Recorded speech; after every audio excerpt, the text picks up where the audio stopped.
Hello to all my learners present over here. Welcome to the channel. In this video lecture, we are going to discuss some sociology questions. आज के इस video lecture में हम Kanpur university के Indian social thought के जो paper को solve कर रहे थे, लास्ट वीडियो लेक्चर में हमने इसके 15 क्वेश्चन को कवर किया था। इंडियन सोशल थॉट का पेपर था हमारा, उसी के ही सोशोलॉजी के पेपर को हम एमए सेमेस्टर 2 के कंटिन्यू करने वाले हैं। आज 16 क्वेश्चन से हम देख लेते हैं। तो आज का हमारा फर्स्ट क्वेश्चन है, हु कॉल्ड महात्मा गांधी मलंग बाबा? महात्मा गांधी को मलंग बाबा किसने कहा था? जो आपके महात्मा गांधी थे वो आपके राष्ट्रपिता के रूप में जाने जाते हैं। आप सभी जानते हैं इन्होंने आपके फ्रीडम मूवमेंट में बहुत ज़्यादा काम किया था, स्वतंत्रता के लिए बहुत काम किया। लेकिन इनको मलंग बाबा किसने कहा था?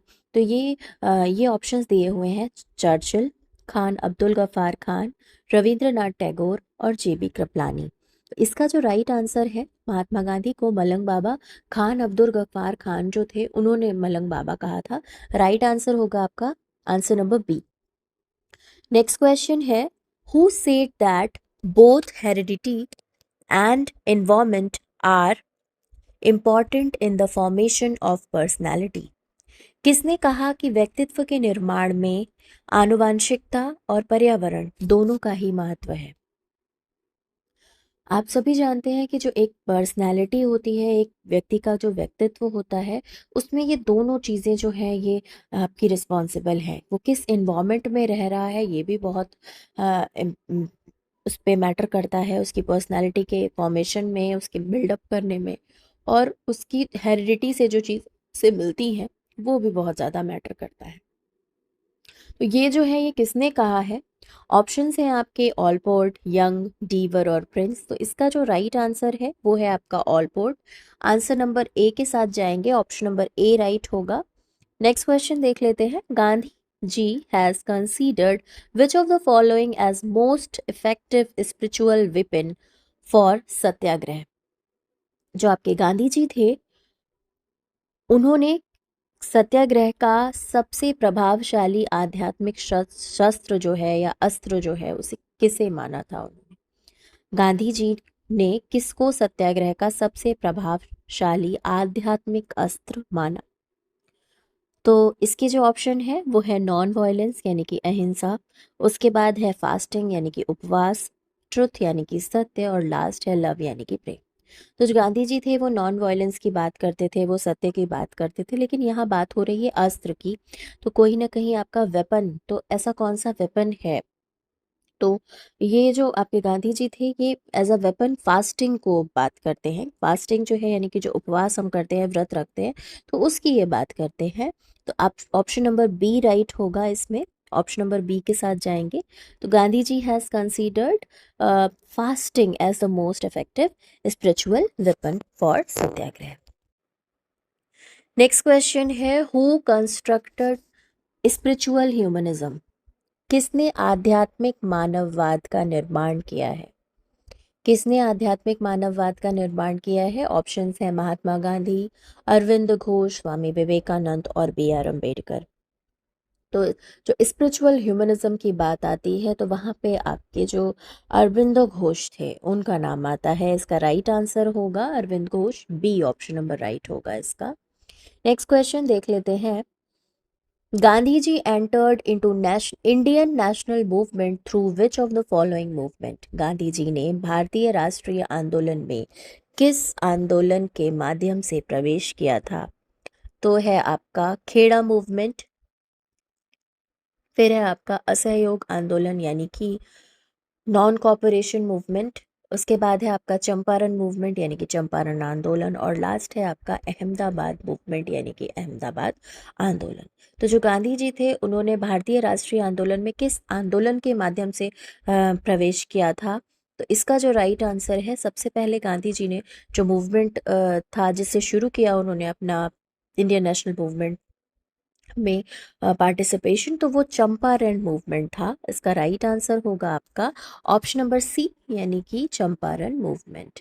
नेक्स्ट क्वेश्चन है, rural life suggest save, civil life suggest spent, whose statement is this? ये कथन किसका है? ग्रामीण जीवन सुझाव देता है कि बचाओ, और जो नगरीय जीवन है वो सुझाव देता है कि खर्च करो।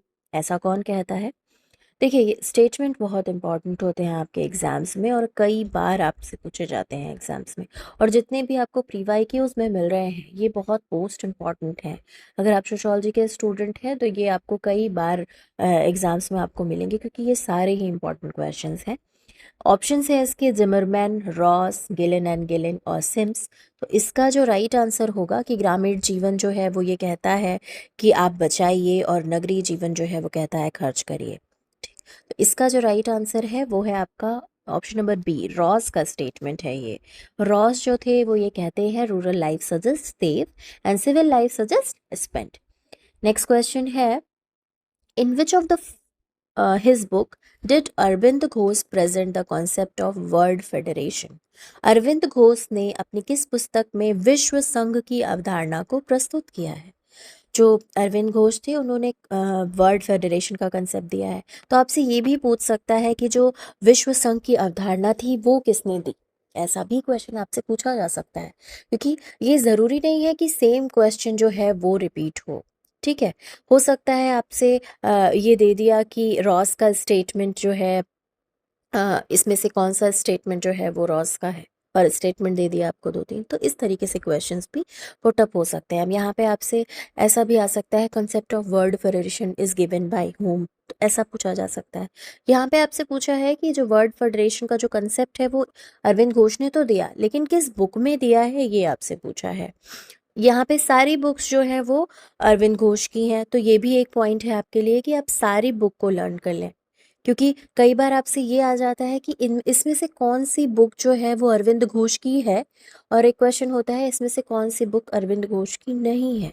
तो जब आपको पता होगा कि कौन कौन सी बुक अरविंद घोष की हैं, तभी आप उसमें से देख पाएंगे कि कौन सी बुक जो है वो उनकी नहीं है। तो ये सारी बुक को भी लर्न कर लेंगे, इंपॉर्टेंट है। Savitri, the human cycle, the ideal of humanity, ये सारी बुक आपकी अरविंद घोष की है। लास्ट में है नन ऑफ द एबव। तो इसका जो ऑप्शन नंबर है वो होगा आपका द आइडियल ऑफ ह्यूमैनिटी। जो द आइडियल ऑफ ह्यूमैनिटी जो बुक है उसमें इन्होंने अपना विश्व संघ की अवधारणा दी है। ऑप्शन नंबर सी राइट होगा इसका। ऑप्शन नंबर सी के साथ जाएंगे। नेक्स्ट क्वेश्चन देख लेते हैं, भारत में राष्ट्रीय एकता में बाधक तत्व है। भारत में जो राष्ट्रीय एकता है उसमें कौन कौन से तत्व बाधक हैं? The resisting element in the national unity in India are single citizenship यानी कि एकहरी नागरिकता या एकल नागरिकता, उसके बाद है वन नेशनल लैंग्वेज यानी कि एक राष्ट्रभाषा, उसके बाद है रीजनलिज्म यानी कि क्षेत्रवाद, और लास्ट है आपका नेशनल फेस्टिवल यानी कि राष्ट्रीय त्योहार। तो अगर इन आप ऑप्शंस को एनालाइज करें तो आप खुद ही देखेंगे कि सिंगल सिटीजनशिप आपकी राष्ट्रीय एकता में बाधक नहीं है। राष्ट्र की एक भाषा होना, एक एक नेशनल लैंग्वेज होना भी राष्ट्रीय एकता में बाधक नहीं है। राष्ट्रीय त्योहार भी आपके राष्ट्रीय एकता में बाधक नहीं है। तो इसमें जो एलिमिनेशन मेथड है वो यूज होगा। तो ये जो ऑप्शन है ऑप्शन नंबर सी, यही है वो राष्ट्रीय एकता में बाधक है।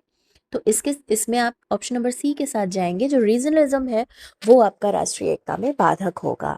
कुछ ऐसे क्वेश्चंस होते हैं जिन्हें हम थोड़ा सा एनालाइज करके आंसर को फाइंड आउट कर सकते हैं।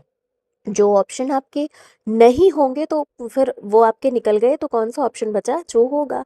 नेक्स्ट क्वेश्चन है, which base of Indian social system inspires every individual to fulfil his duties in an organised way. भारतीय सामाजिक व्यवस्था का वह कौन सा आधार है जिसके द्वारा प्रत्येक व्यक्ति को व्यवस्थित रूप से अपने कर्तव्यों को पूरा करने की प्रेरणा दी गई? तो जो हमारी भारतीय सामाजिक व्यवस्था है उसका कौन सा आधार ऐसा है जिसके द्वारा व्यक्ति को व्यवस्थित रूप से वो अपने कर्तव्यों को पूरा करे, ऐसी इंस्पिरेशन मिलती है। ऑप्शंस हैं कर्म का सिद्धांत, पुरुषार्थ, संयुक्त परिवार, विवाह संस्कार, थ्योरी ऑफ कर्मा, पुरुषार्थ, joint family and marriage ritual. तो इसमें जो है, इसमें आपका जो आप सुनते हैं पुरुषार्थ, पुरुषार्थ जो है वो आपके जो सामाजिक व्यवस्था, जो हमारा इंडियन सोशल सिस्टम है, उसमें आपको इंस्पायर करता है कि आप अपनी जो ड्यूटीज़ हैं उनको आप ऑर्गेनाइज्ड वे में परफॉर्म करें। तो ऑप्शन नंबर बी राइट होगा इसका। ऑप्शन नंबर बी के साथ जाएंगे, पुरुषार्थ। नेक्स्ट क्वेश्चन है, अरविंद घोष आदर्श was the creation of such a wonderful association whose base and goal was। Arvind Ghosh आदर्श एक ऐसे विश्व संघ की रचना थी जिसका आधार व लक्ष्य था पावर यानी कि शक्ति, द नेसेसिटी यानी कि अनिवार्यता, और उसके बाद है world federation of independent nationalities यानी कि स्वतंत्रता राष्ट्रीयताओं का विश्व संघ, और लास्ट है आपका नन ऑफ द अबव यानी कि उपर्युक्त में से कोई नहीं।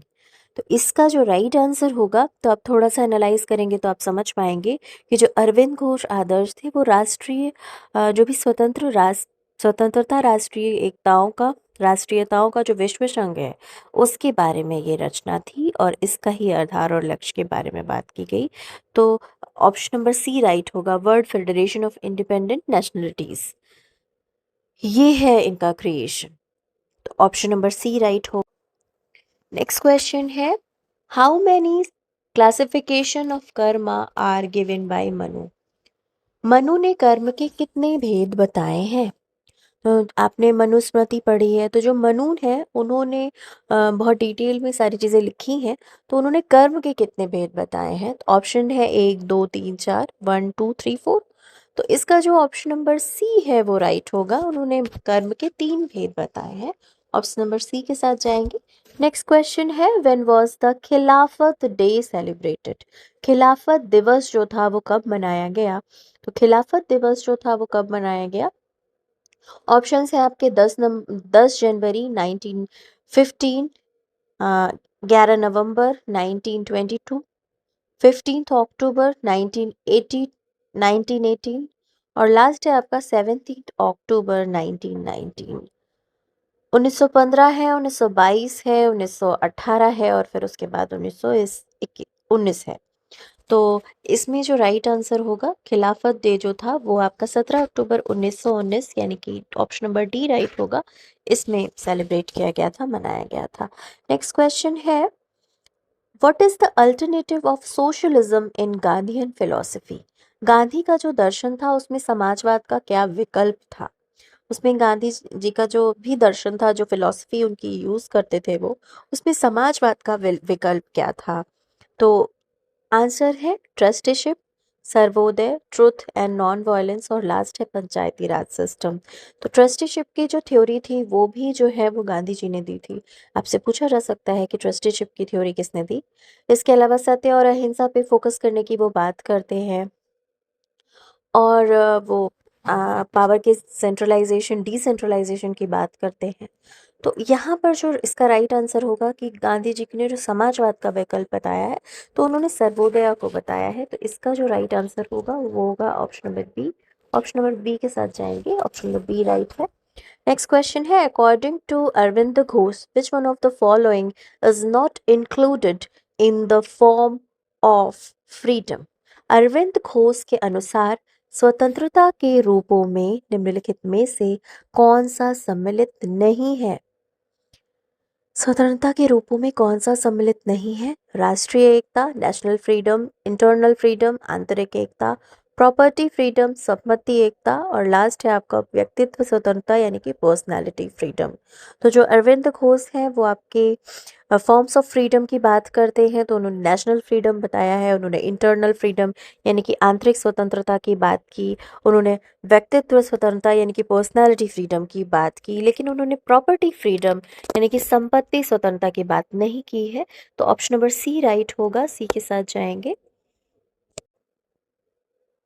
नेक्स्ट क्वेश्चन है, who said that life as if you live as if you are going to die tomorrow, learn like you gonna live forever। ये कथन किसका है कि ऐसे जियो कि जैसे तुम कल मरने वाले हो, और ऐसे सीखो कि तुम हमेशा के लिए जीने वाले हो। ये स्टेटमेंट किसका है। Live as if you are going to die tomorrow, learn like you are gonna live forever. Options हैं आपके महात्मा गांधी, पंडित जवाहरलाल नेहरू, लाल बहादुर शास्त्री, सरोजनी नायडू। तो इसका जो राइट आंसर है वो है आपका महात्मा गांधी। ये ऑप्शन नंबर ए राइट होगा।